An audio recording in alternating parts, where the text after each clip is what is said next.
bom dia, produtor, bom dia, produtora. Sejam bem-vindos ao Balanço no Campo de domingo. Na edição de hoje, vamos falar sobre pitaia. Um produtor de Varginha, no sul de Minas, investiu no cultivo da fruta para diversificar a renda. A pitaia tem conquistado cada vez mais espaço. Afinal, traz muitos benefícios para a saúde. Você vai conferir esta reportagem e muito mais a partir de agora.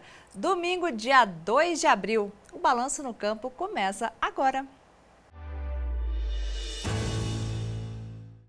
Abrimos a edição de hoje para falar de uma fruta deliciosa e que tem conquistado cada vez mais o paladar dos brasileiros, a pitaia. Eu estive em um sítio em Varginha, no sul de Minas, onde um produtor investiu no cultivo da fruta para diversificar a renda.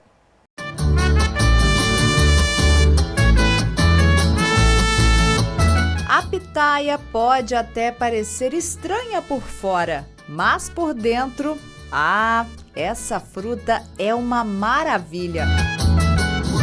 Originária do México, a pitaia é conhecida como fruta dragão. O cultivo no Brasil começou na década de 1990 em São Paulo e de lá para cá, cada vez mais produtores investem no cultivo dessas delícias. É o caso do Juliano, do sítio Bela Vista, que fica em Varginha, no sul de Minas. Eu sempre acompanhei meu pai, né? Ele gostava de roça e comprou o sítio aqui quando eu tinha 9 anos. E eu sempre acompanhei ele.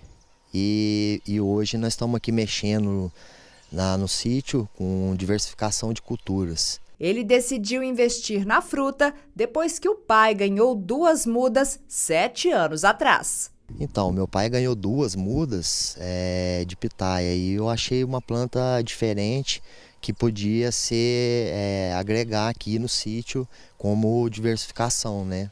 Uma planta para diversificar. E aí eu comecei a pesquisar e plantei mais alguns pés para aprender a campo também, para ver se ela se adaptaria ao nosso clima aqui e aos cuidados, aos tratos culturais. Tivemos uma resposta boa, né? E há 2 anos nós fizemos esse plantio aqui um pouco maior. Começamos com essas 2 mudas que nós ganhamos há 7 anos, plantamos um pouco, um pomar aí de 40 mudas, né? 40 plantas. E nós tivemos uma resposta boa. No pomar tem 70 palanques, que são essas estruturas onde estão as plantas, com 2 pés de pitaia em cada um. A cultura é perene, por isso o palanque tem que ser bem estruturado para durar cerca de 20 anos. Entre as variedades estão a pitaia da polpa branca, chamada de Vietnamese White, considerada a mais doce. Tem também a Vênus de Israel, que é uma pitaia vermelha, maior e mais produtiva. E tem ainda a amarela, conhecida como Isis Golden.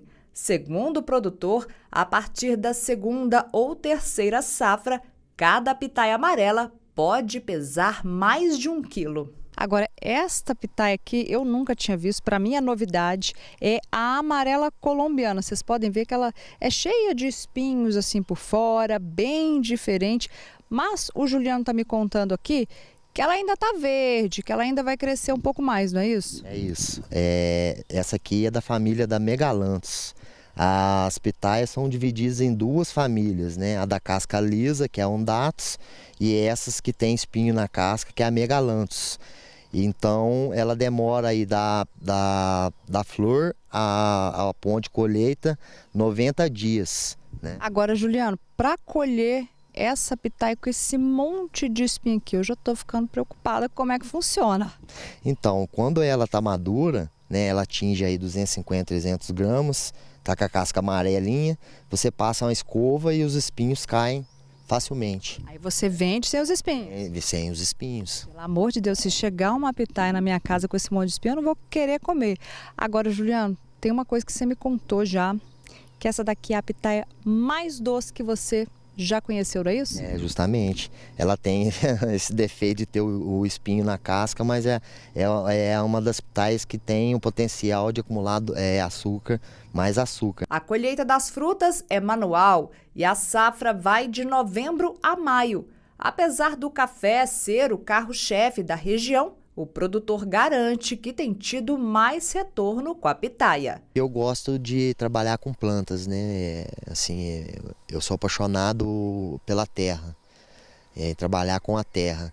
E o valor também é que a gente já sabia que era muito atrativo. E depois que eu passei a conhecer a planta, me apaixonei mais ainda, porque é uma planta dinâmica, né? Que ela responde bem aos tratos culturais e é uma planta que ela produz aí 6 meses no ano, né? Então são várias floradas, são pelo menos 6, 7 floradas durante esses 6 meses. Eu colho, aí vem outra remessa, a gente colhe, vende, vem outra remessa. E o valor que ela agrega em comparativo assim, com o café, que é o carro-chefe aqui da região, em termos de área, a rentabilidade dela pode chegar até 7 vezes mais. Nós colhemos aqui, durante a safra, em torno de 20 a 30 quilos por palanque. Por aqui, a produção é orgânica e sustentável. Aqui a gente usa o amendoim forrageiro, né, para dar conforto térmico para a planta, tendo em vista que a pitaia tem a raiz muito superficial, até 10 centímetros. Então isso aqui é essencial. Usamos também a palha de café, né, que é extraído que provém do café que a gente tem aqui, junto com a cama de aviário, que também é daqui, que é a criação de galinha de índio gigante que a gente tem aqui. A importância do amendoim não é só o conforto térmico. Além do conforto térmico, ele gera palhada, né, que vira matéria orgânica para a planta, e a gente não usa herbicida, né? Que aí aqui no caso é só roçada. No começo, o pai do Juliano não gostou muito da ideia, mas agora ele percebeu que dá para ter uma boa renda com a cultura. De momento não achei muito certo não, sabe? Porque eu plantei lá em cima os 2 pés lá e deu muito problema, fruta miúda, bicho estragando. Eu falei isso aí porque parece que não, mas é um investimento, né? Você gasta para fazer. Então eu achei, mas hoje eu já estou apostando mais nele. Nem em mim, não, nele eu estou apostando, sabe? Agora você de casa, achou que eu ia chegar aqui no sítio Bela Vista e não ia experimentar uma pitaia? Você vai me liberar um pedacinho, né, Juliano? Claro, um pedacinho. Um pedacinho. Pedacinho, depois você vai comer mais. Bora lá que eu quero conhecer essa pitaia amarela aqui, que é diferente, eu também não conheço. E você de casa tem que saber também uma coisa, a pitaia rica em vitaminas, minerais, antioxidantes e um detalhe, ajuda a emagrecer, tá? Então pode comer pitaia à vontade. Vamos lá, você me falou que essa daqui ela é mais docinha? Ela é bem docinha. Então bora conhecer.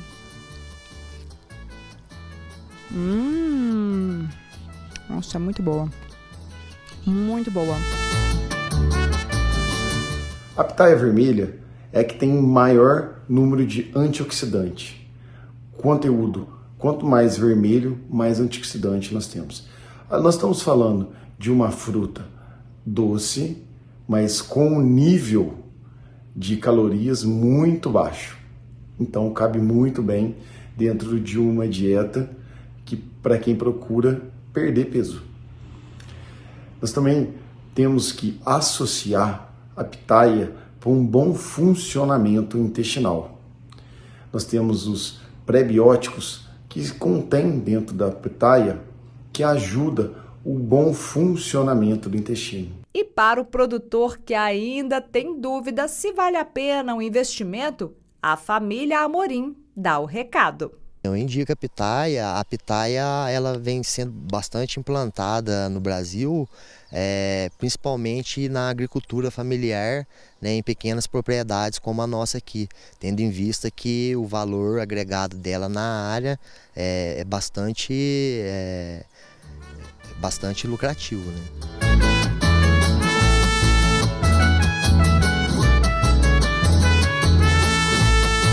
Na última semana, nós falamos aqui no Balanço no Campo sobre trabalhos análogos à escravidão pelo Brasil. Infelizmente, muitos casos têm acontecido em propriedades país afora, em diversas culturas. Recebemos algumas questões de telespectadores sobre o assunto. O advogado especialista em agronegócio, Dr. Vinícius Barchetti, está aqui com a gente mais uma vez para responder aí a dúvida do produtor. Bom dia para você. Bom dia. Sim, vamos responder. O que... Pois é, a gente recebeu algumas questões aqui. A primeira é da Isabela de Varginha, Isabela Gomes, e ela pergunta o seguinte: qual a relação do Brasil com o trabalho escravo e como isso afeta a imagem do país no exterior? Um assunto para a gente debater, inclusive, né? Exato, certo, Isabela. Isso é o seguinte, o Brasil tem ainda, né, muitos casos constatados que são frutos da fiscalização, né, esses casos são constatados por causa da fiscalização, que atribui ainda as punições, mas o Brasil ainda precisa evoluir muito com legislação punitiva desse tipo de situação. O Brasil é signatário da Convenção número 29 da OIT, que é a Organização Internacional do Trabalho, que estabelece o que é o trabalho forçado, né, que é uma das formas de trabalho em condição análoga à escravidão, e traz situações de não permissão desse tipo de trabalho. E o Brasil tem, então, assim, iniciativas para impedir que essas coisas aconteçam, mas, claro, ainda tem uma marcante falta de estrutura, de fiscalização, e as pessoas que trabalham envolvidas nisso, né, os fiscais, os auditores, os procuradores, fazem o possível com a estrutura disponível, mas ainda é fraca, é pequena. A imagem que isso passa para o mundo é uma imagem muito ruim, obviamente, não precisa nem dizer, e o mundo tem, as empresas que comercializam com o Brasil, os investidores, têm as suas restrições óbvias, claras, né, contratualmente muito bem definidas, de negociar com produtores, com empresários, enfim, com pessoas físicas ou jurídicas que estejam enquadrados nessa condição.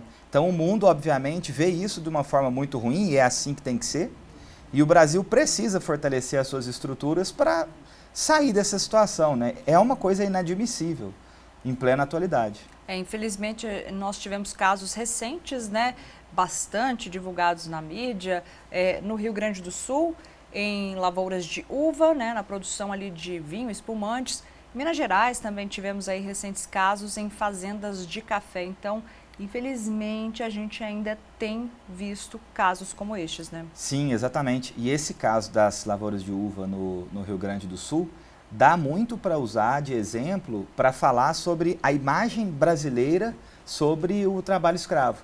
Existiu, quando se descobriu em determinada empresa, determinado lugar, essa situação, existiu uma desconfiança, na verdade um medo, né, do setor todo se ver envolvido nessa desconfiança que passou a ficar forte, né? A tensão passou a ficar forte em cima da produção de uva, é o principal local de produção, né, do vinho nacional, e existiu uma desconfiança inteira emprestada ao setor, por causa de um problema pontual em alguns lugares.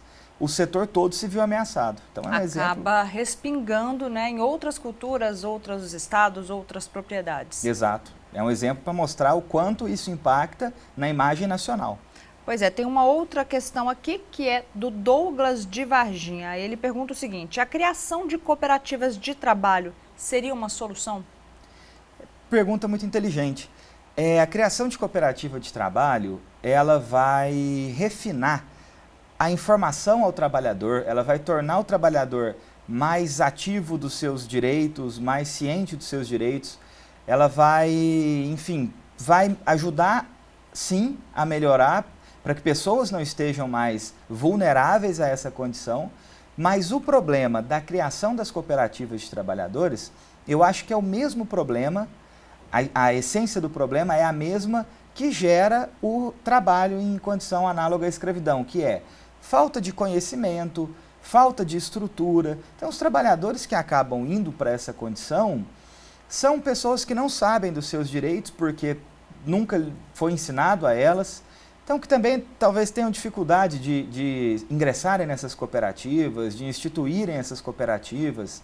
Então, assim, ajuda com certeza, mas também com certeza, para que isso possa acontecer, precisa ter mais investimento em estrutura, mais investimento em educação, e aí isso vai ser possível, e essa vai ser uma das armas, né, uma das formas de evitar. Pois é, tem uma outra questão aqui que é de um produtor que ele não se identificou. Eu quero até aproveitar para falar aí com você que está em casa. Você pode deixar o seu recadinho. O telefone da nossa produção está aqui na tela. Pode também deixar o recado lá no nosso Instagram, @RedeMaisHD, e você não precisa se identificar. Você pode pedir também um anonimato, caso queira, né, mandar aí alguma pergunta, alguma sugestão. Como é o caso deste produtor aqui, ele escreveu o seguinte: eu posso descontar algum valor de moradia no pagamento dos empregados que moram na fazenda? Excelente questão também, porque também é muito comum, né? Muito comum, muita fazenda tem lá as casas, né, das pessoas que trabalham nela, os alojamentos, enfim. Moradia é permitido, moradia pode fazer parte do salário do empregado, para falar da forma correta. E só que tem um limite para esse desconto, que é o limite de 20%, está na lei do trabalho rural. Então, até 20% do que aquela pessoa recebe pode ser utilizado para custear moradia. Ou seja, o salário pago neste formato, né, de moradia. Mais do que isso, não. Mas é importante dizer, o fato de descontar mais do que isso, quer dizer que aquele trabalhador está em uma condição análoga à escravidão? Não, não quer. Para estar em condição análoga à escravidão, são outros vários requisitos. Um exemplo do que eu falei, o trabalho forçado. O desconto a mais, ele é uma infração legal, que aí depois esse trabalhador pode, inclusive, ter restituído esse valor a ele. Mas o desconto legal é este até os 20%. No caso, né, o trabalhador ele foi contratado, ele vai morar ali na fazenda, tem ali as casas também, então ele pode ter este desconto de 20%, seria isso? De até 20%. Até 20%. Passou disso, não pode. Não é legal. E aí, se acontecer, opa, está descontando aqui 30%, o que esse produtor, aliás, o que esse funcionário, esse empregado pode fazer? O que ele deve fazer, né? Exato, no caso de ter o desconto a mais, o que ele precisa fazer, a princípio, é procurar a Justiça do Trabalho e tentar ter restituído esse valor, né? Ao procurar a Justiça do Trabalho, a Justiça do Trabalho vai chamar esse empregador e vai apurar realmente esse desconto acima dos 20% e mandar devolver. Uma reclamação trabalhista, inclusive, bastante comum. É comum. Você já viu isso em outras situações? Já. Mais de uma vez. O que mais, assim, de comum que você já percebeu que não é legal?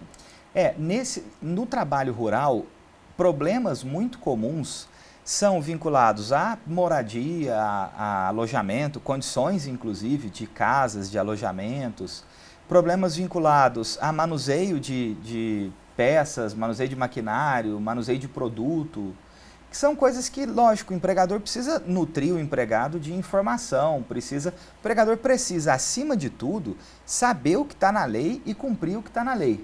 Porque se quiser que o negócio seja sério, obviamente, se quiser que... Hoje em dia, fazendas com problemas trabalhistas são mal vistas no mercado, é difícil operar quando a fazenda tem muito problema trabalhista. Então, é necessário que isso seja tratado da forma que a lei determina, né? Antes de qualquer coisa, procurar a lei e saber o que tem que ser feito. Agora, no caso, né, fazendas com certificações, né, as fazendas certificadas, elas têm um rigoroso processo até para conseguir e se manter aí certificada. Uma propriedade que tem a certificação, se ela for, não sei, pega, flagrada ali, num caso de trabalho análogo à escravidão, ela perde essa certificação? Sem dúvida nenhuma.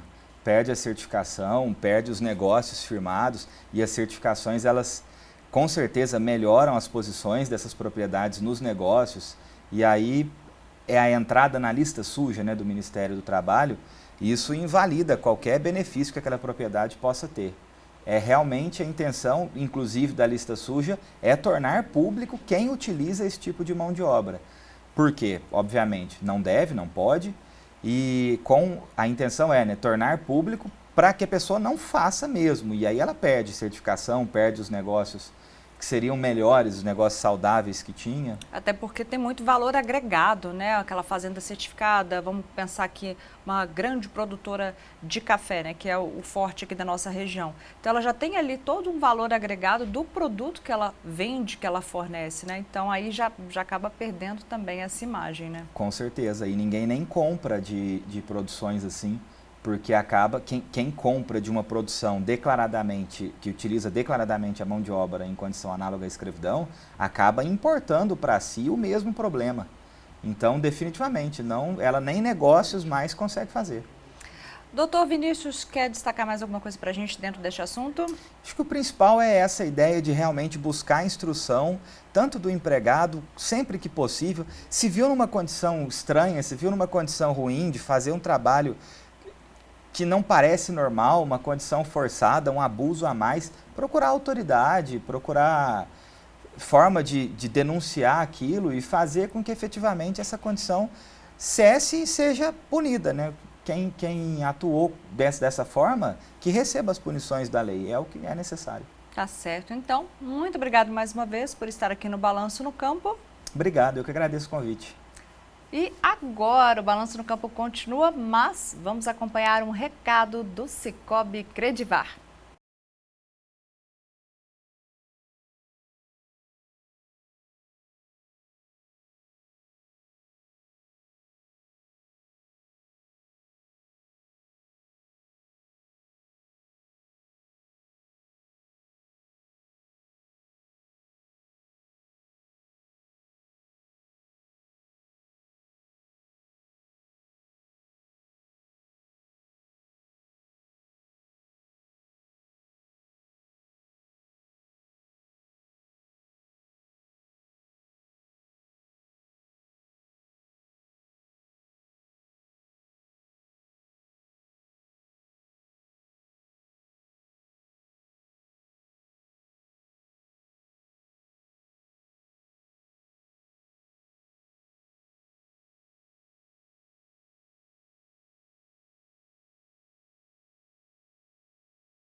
O Balanço no Campo vai para um rápido intervalo e daqui a pouquinho tem mais notícias do agronegócio. Eu volto já!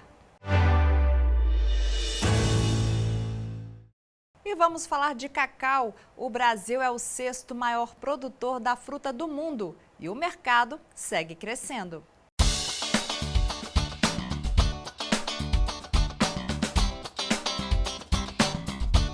O Brasil é o 6º maior produtor de cacau do mundo, atrás de Costa do Marfim, Gana, Equador, Camarões e Nigéria. As informações são da Organização Internacional do Cacau. O fruto é a principal matéria-prima de um dos doces mais apreciados mundo afora, o chocolate. E para celebrar a importância desse ingrediente tão essencial da indústria chocolateira, foi criado o Dia do Cacau. Essa é uma data muito importante para a cacauicultura brasileira, pois é um momento da gente celebrar o passado, aprender com ele e trabalhar fortemente para uma cacauicultura sustentável e próspera.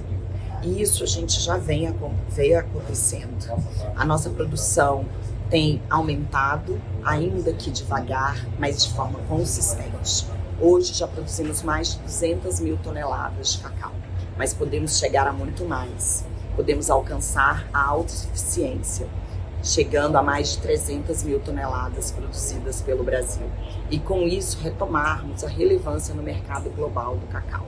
De acordo com a Associação Nacional das Indústrias Processadoras de Cacau, o Brasil produziu no ano passado 205.782 toneladas do produto, um aumento de 4,11% na comparação com o ano anterior.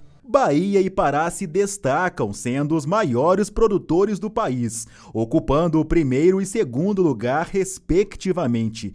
Os baianos produziram no ano passado 139.643 toneladas. Já os paraenses contabilizaram 56.586 toneladas. Temos muito mesmo a celebrar. O cacau nacional, ele é sustentável ambientalmente, socialmente e economicamente. A produção de cacau no Brasil, ela vai não só da produção do fruto, mas também de todo o processo produtivo.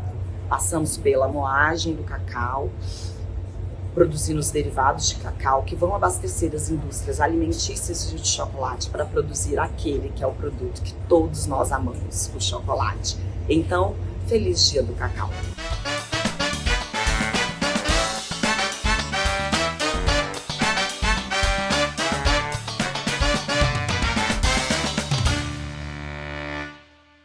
E o Balanço no Campo fica por aqui. Você pode acompanhar nossas reportagens pelo site da Rede Mais e também pelo nosso Facebook e YouTube.